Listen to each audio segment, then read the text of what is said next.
Good evening दोस्तों। NCERT की series में हम पढ़ रहे हैं क्लास 8 की सोशल एंड पॉलिटिकल लाइफ।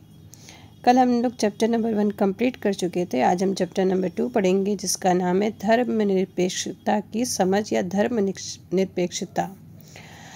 तो चलिए, इसमें कुछ पॉइंट है, जल्दी जल्दी इसको रीड कर लेते हैं और जहाँ नीड होगी आई होप कॉपी पेंसिल आपने निकाल ली होगी, उसको नोट डाउन करना है। तो एनसीईआरटी अगर हम कंप्लीट पढ़ेंगे तो चैप्टर को और क्वेश्चंस को समझने में आसानी होगी। और आई थिंक आपके जो 60 में से है 55-40 मार्क्स बन सकते हैं। ठीक है, बाकी जो भी चीज़ें हैं आप और चैनल देखते रहिए, दूसरे लोगों के जो हैं जो पेडागोजी पढ़ाते हैं और जो लैंग्वेज पढ़ाते हैं, और सारी चीज़ें बहुत ही ईजी है। Best of luck all of you. Let start. चलिए स्टार्ट करते हैं।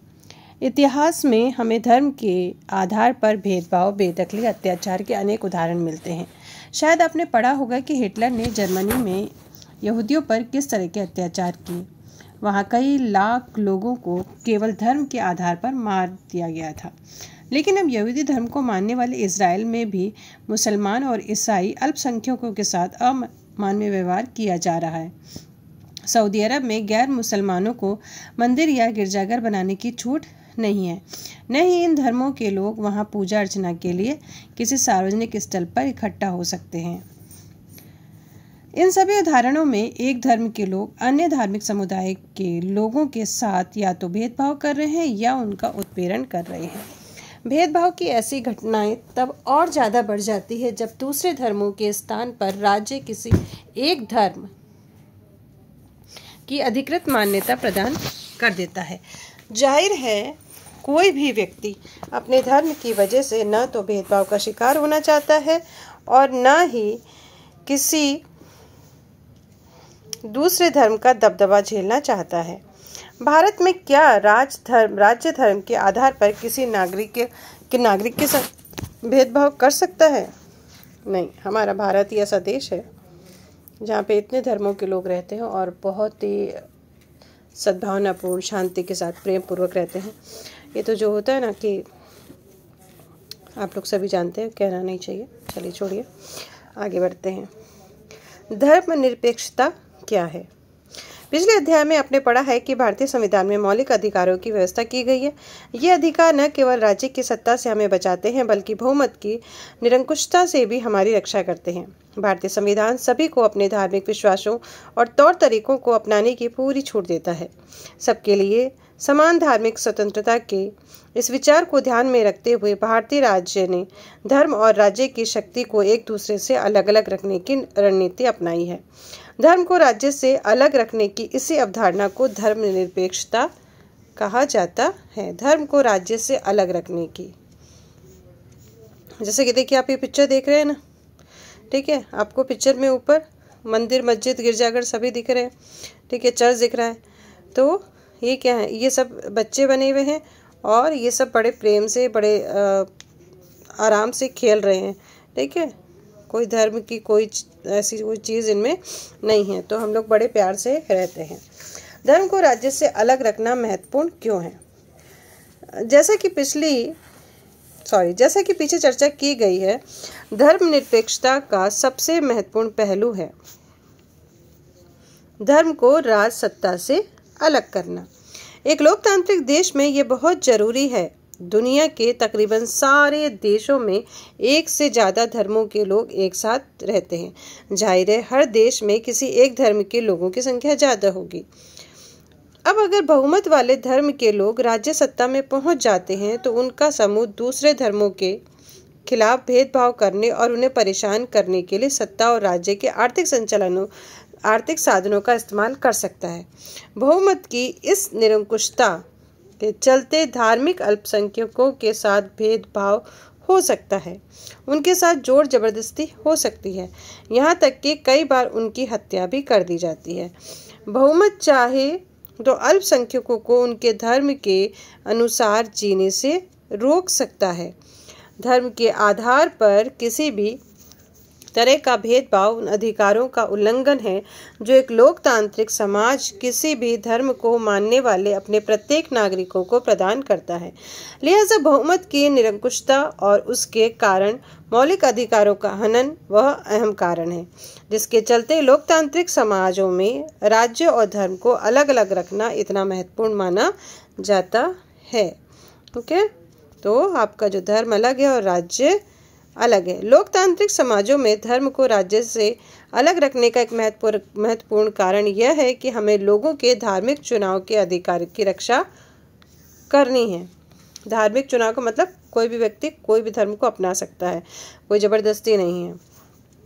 इसका अर्थ यह है कि देश के किसी भी व्यक्ति को एक धर्म से निकलने और दूसरे धर्म को अपनाने या धार्मिक उपदेशों की अलग ढंग से व्याख्या करने की स्वतंत्रता होती है।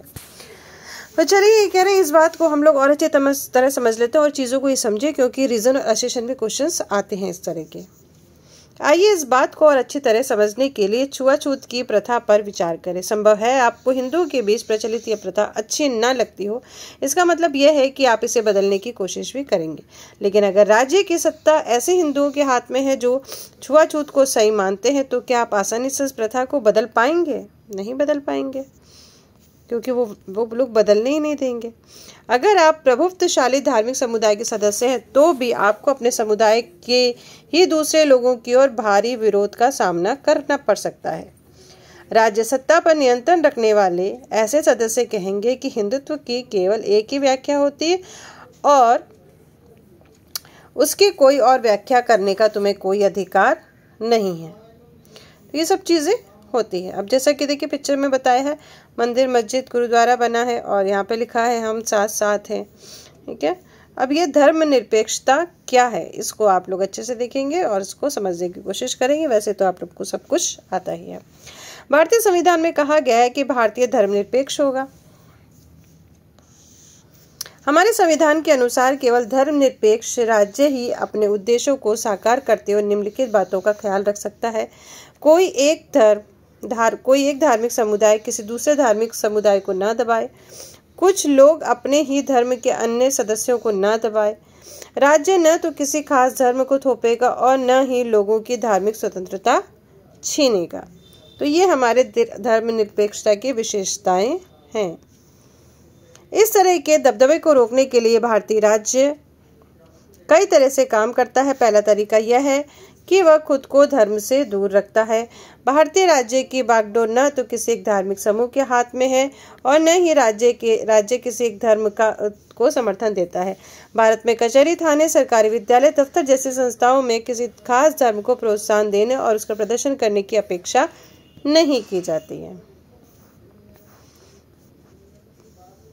अब ये देखिए, यहाँ पे एक राजकीय प्राथमिक विद्यालय कोई है। अब वहाँ पे क्या बताया जा रहा है, देखो ये चीज़ें हैं, इसको ध्यान से पढ़ना है आपको, क्योंकि ये चीज़ें आपकी पेडागोजी में आ सकती है और जब आप समझेंगे तो क्वेश्चन को इजीली सॉल्व कर पाएंगे। यहाँ पे राजकीय माध्यमिक विद्यालय है एक। अब ये जो बच्चा है, ये बच्ची है जो भी कह रही सर अगले महीने एक बहुत बड़ा त्यौहार आ रहा है, हमने कभी स्कूल में ये त्यौहार नहीं मनाया, क्या इस साल हम मनाएं इस त्यौहार को? तो अब उसके टीचर क्या समझा रहे हैं उसको, नहीं रेखा, ऐसा नहीं हो सकता। हमारा स्कूल सरकारी स्कूल है, हम किसी एक धर्म को महत्व नहीं दे सकते। निजी स्कूल जो चाहे करे। सरकारी स्कूल अपनी चार दीवारी के भीतर कोई धार्मिक उत्सव आयोजित नहीं किया करते।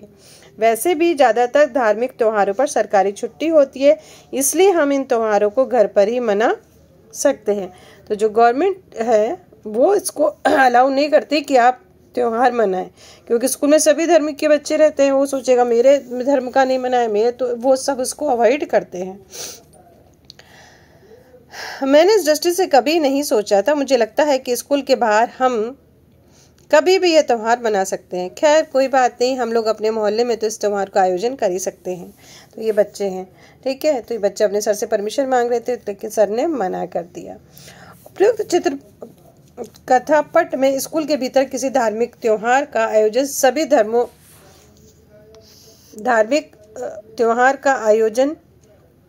धर्मों के साथ एक जैसा व्यवहार करने की सरकारी नीति के खिलाफ होता है। ठीक है ना, इसलिए मना कर दिया गया।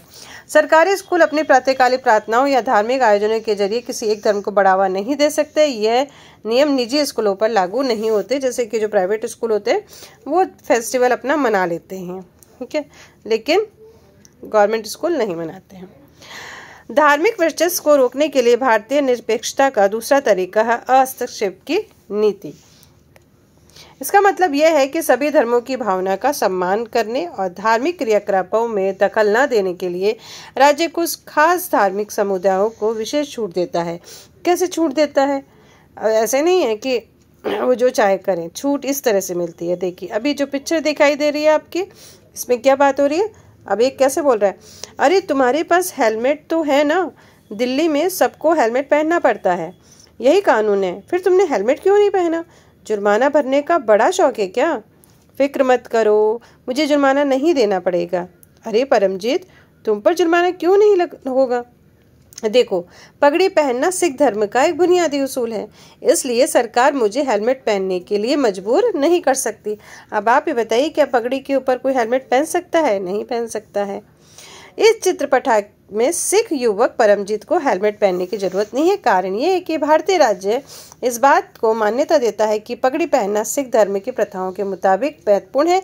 लिहाजा इन धार्मिक आस्थाओं में दखलंदाजी से बचने के लिए राज्य ने कानून में ये रियायत दे दी है। धार्मिक वर्चस्व को रोकने के लिए भारतीय धर्मनिरपेक्षता का तीसरा हस्तक्षेप का तरीका है। इसी अध्याय में हम आगे पढ़ चुके हैं छुआछूत वगैरह के बारे में। चलिए